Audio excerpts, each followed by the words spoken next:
My name is Peter Anthony Fields, and you are watching the Playwright's Corner. And today we have a very special guest. We have a author, a children's book author, and her name is Lindsay Bonilla. Hello, Lindsay. Hi, How are you? I'm doing great. How are you? I'm doing well, thank you. Thanks. Um, yeah, and so I'm really excited to have you on our show today because you are a prolific children's book writer, and I think that books for children are so very, very important. And your books are wonderful, and you are an award-winning author, and you have your latest book, which has just been released. It's been released, right? Yes, Okay. yeah.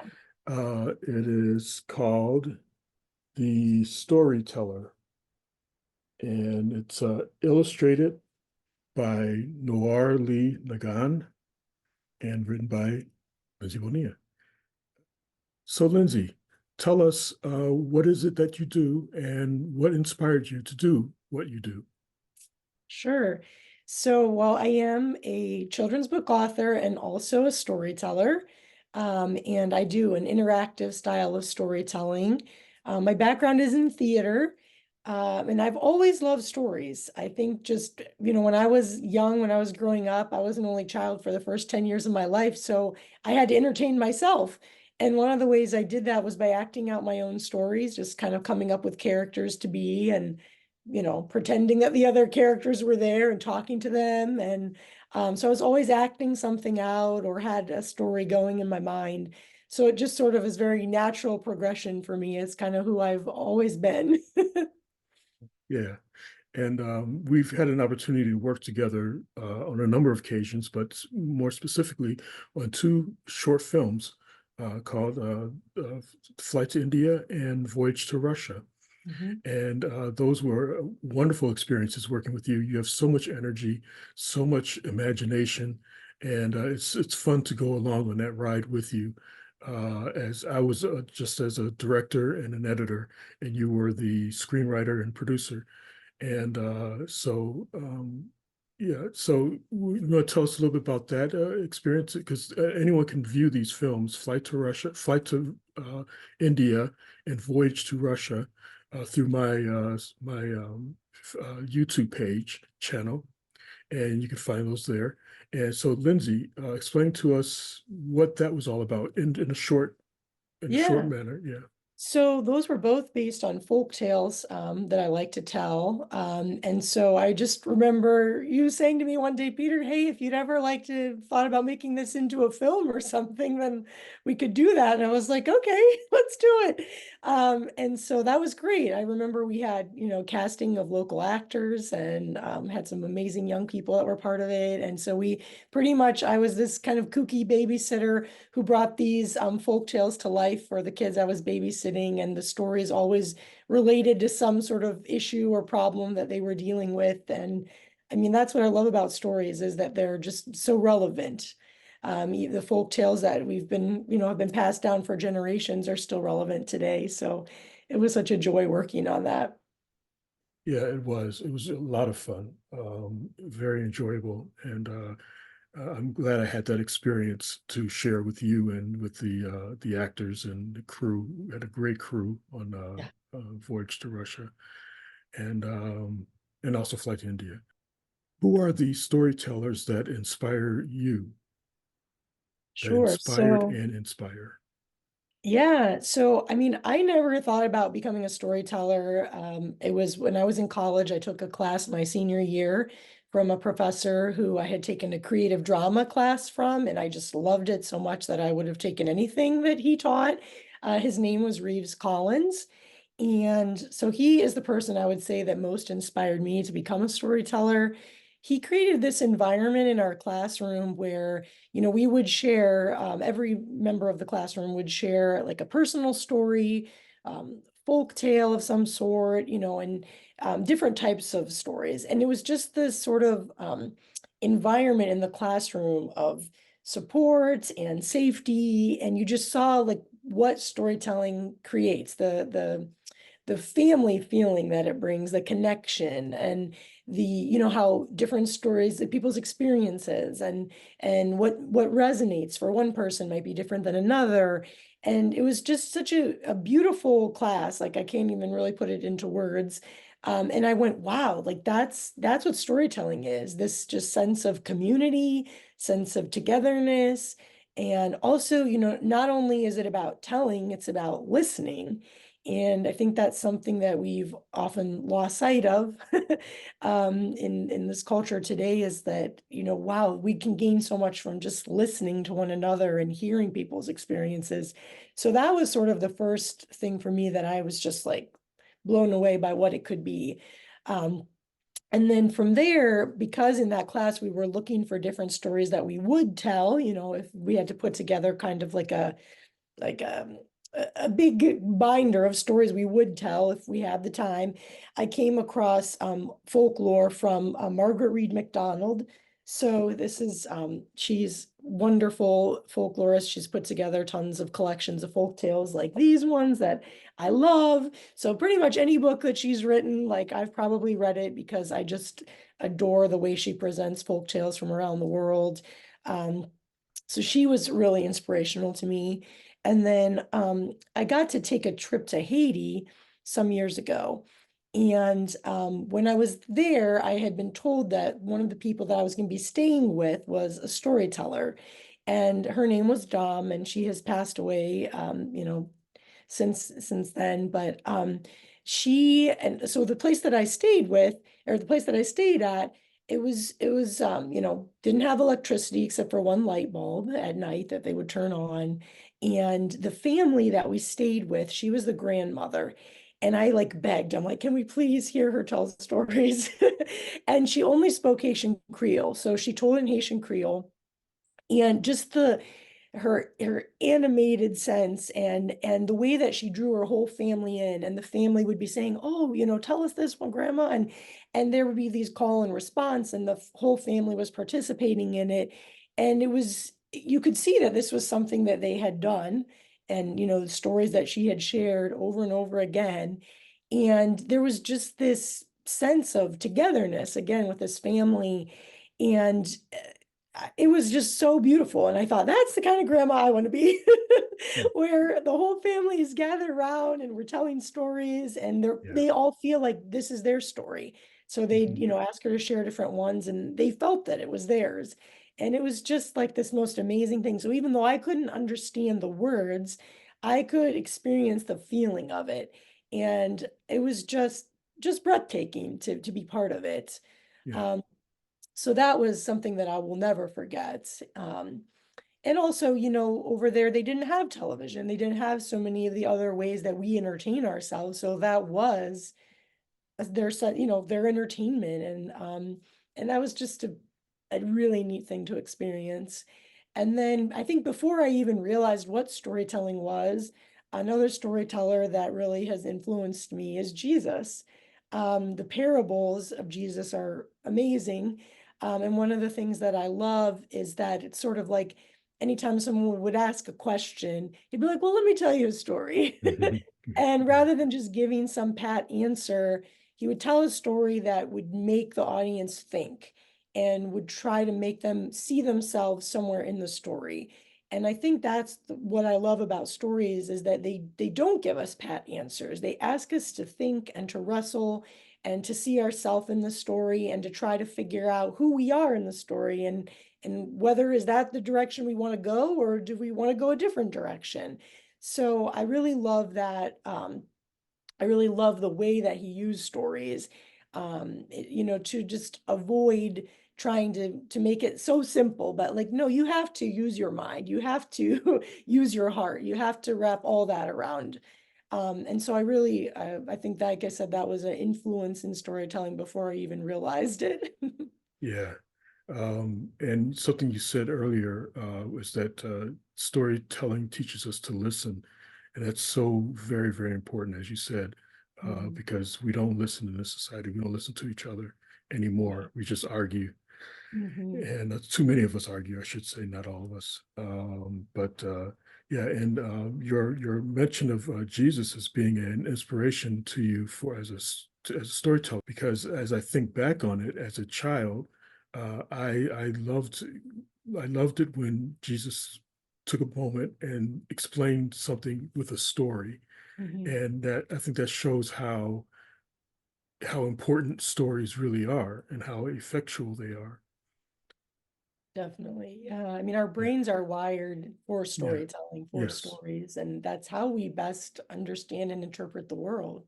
yes.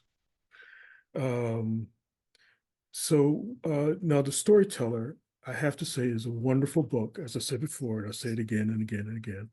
It's a really wonderful book, and I loved it from beginning to end.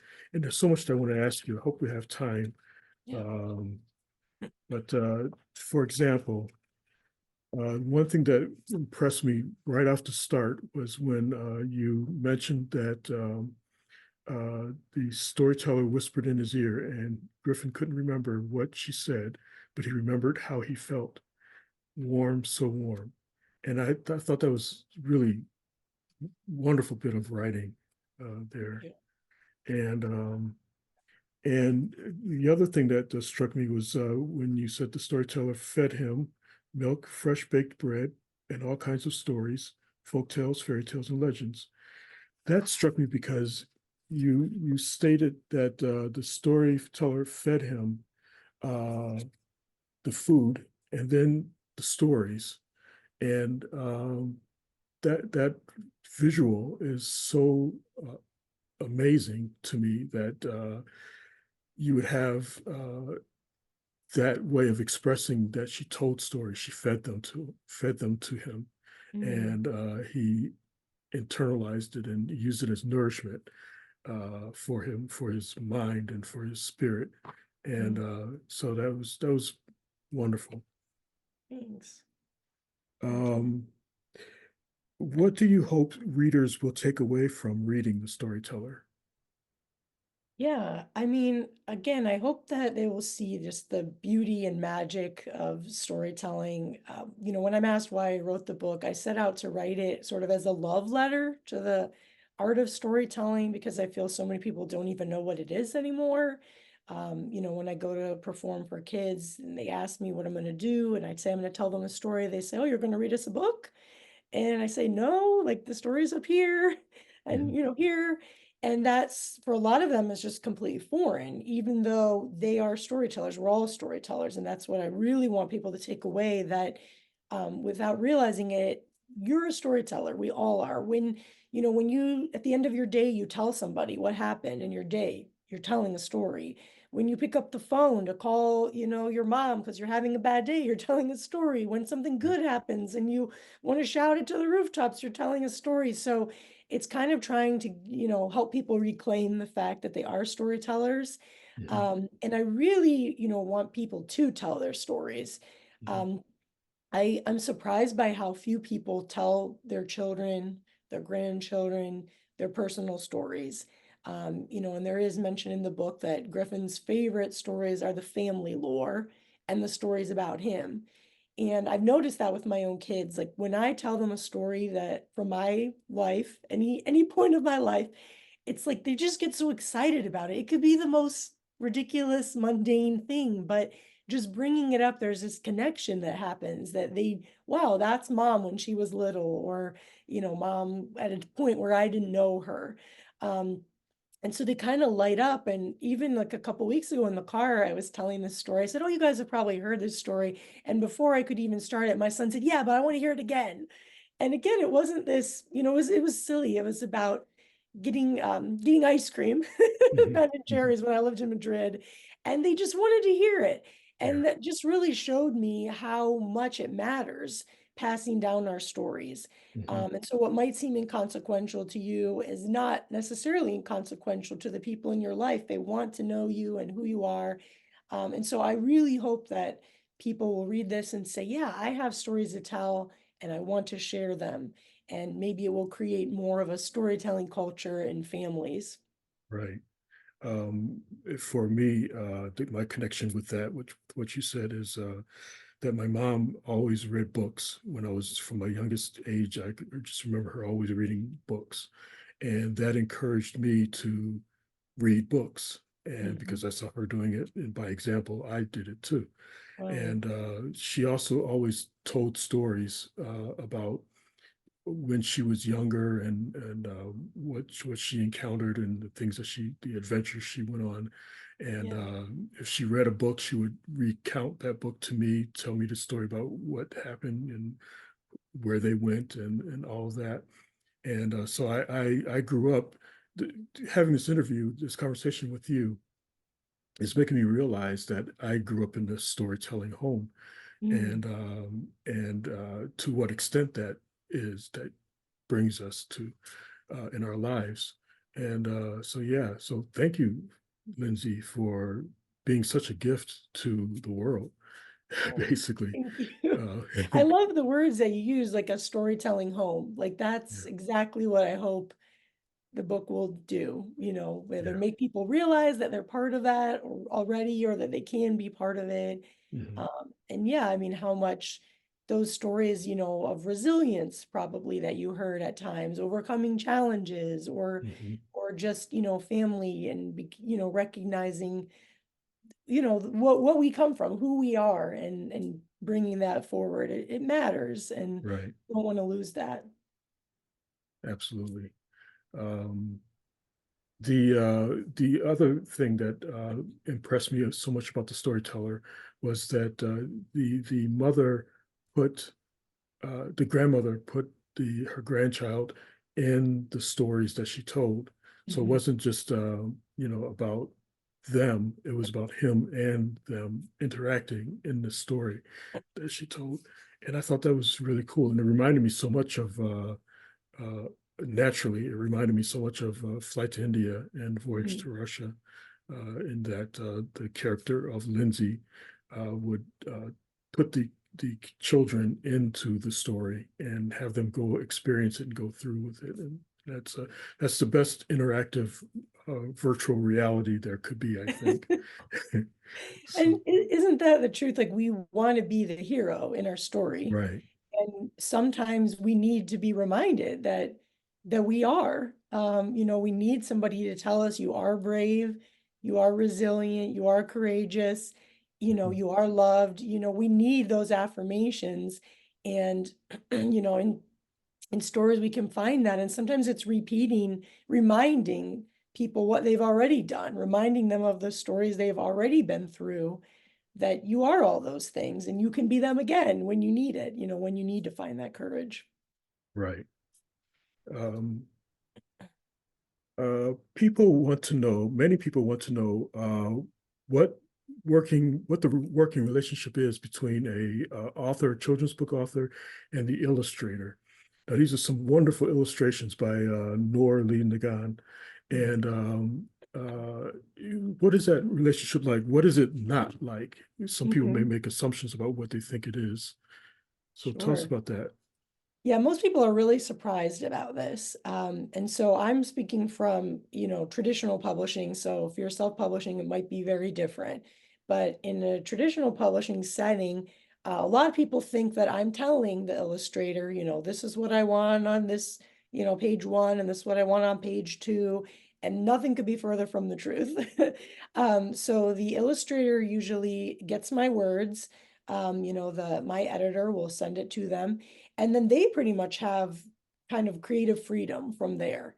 Um, and I'm not seeing anything really until there's some, they've sketched out maybe more or less what we call a dummy.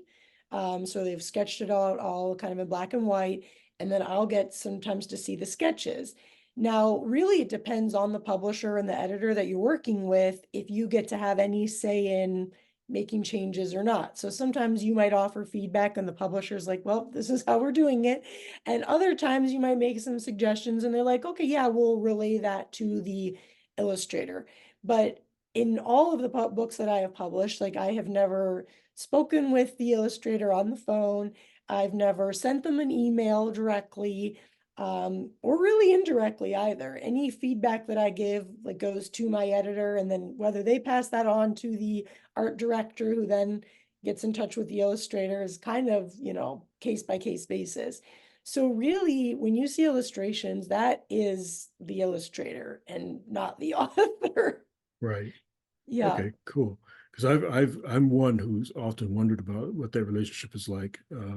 yeah, So yeah, it's great to know, fascinating to know. yeah. Yeah. So. Is there anything else you want to say about what you do or what your goal is, and anything at all that you'd like to share? Yeah, no, I think that you have asked great questions. It really covered all the bases. You know what? One thing I will share is after the storyteller came out, I did actually get on a Zoom call with the illustrator, Noir. And that was really our first time ever kind of like Hmm. talking to one another. And we had a little Wow. toast, to celebrate. Yeah. And it was kind of neat to talk about it and, his process and my process. And Mhm. I've really never done that before. And I said, I think I need this to be a new tradition moving forward because it was just really, really neat to see. Um, and it was actually neat. I found him on Instagram as well. We're friends on Instagram. And I have gone back and kind of seen as he's been making sketches. And it was neat to kind of see his process after the fact. I didn't see it during, but after the fact to kind of watch his process and how he went about it. And so, Mhm. yeah, it really is kind of a very unique thing. And some people are like, well, doesn't that scare you that you don't have any control over it, after you send it off? And for the most part, I'd say no, not anymore, because I mean, so many people are, working together to make a book, just like what you did with Flight to India. All of us were working to make the best it could be. And it's very much the same in publishing. When you've got this great team of people that are all working together, trying to make the best book that they can, it's a labor of love for everyone. So you kind of just lean into that and say, well, they're the expert in the art, not me, Mhm. and let them, do their thing. So Right. yeah. It's very similar to being a playwright. You write your play, and then you leave it to the theatrical people in the world to present and interpret as they see it. Yeah. And that's really cool.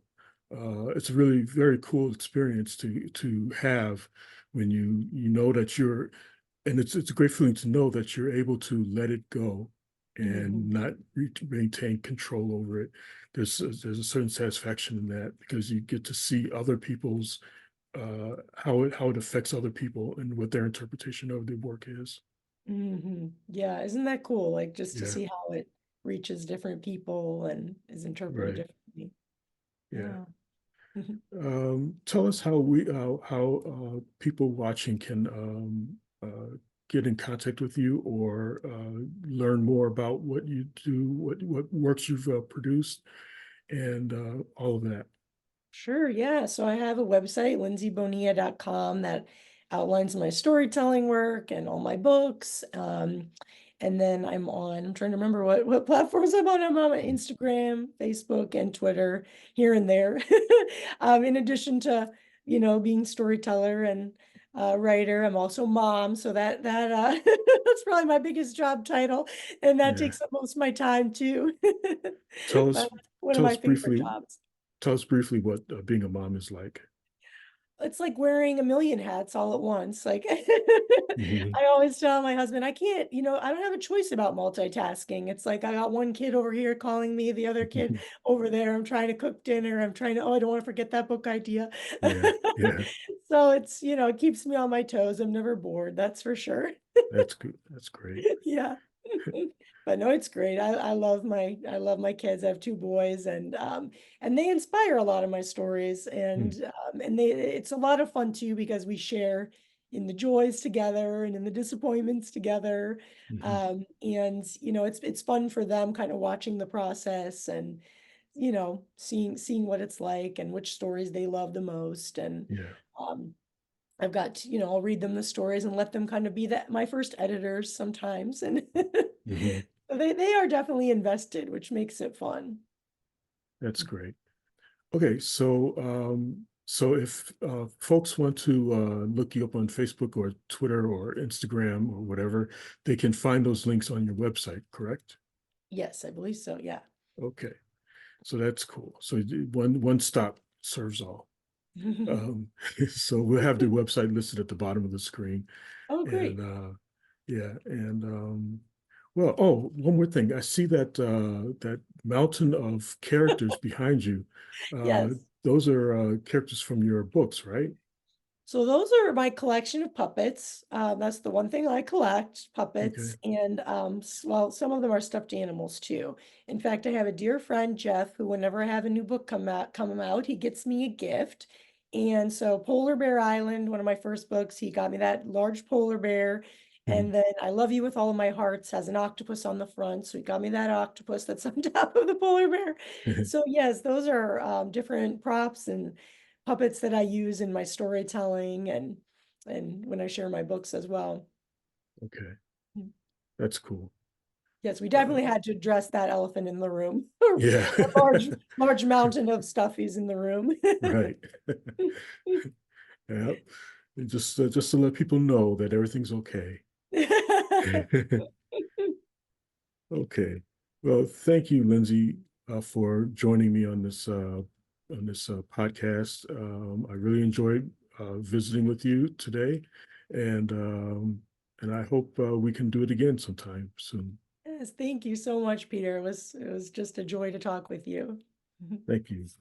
And remember, The Storyteller is available at bookstores and online, so be sure to get yourself a copy.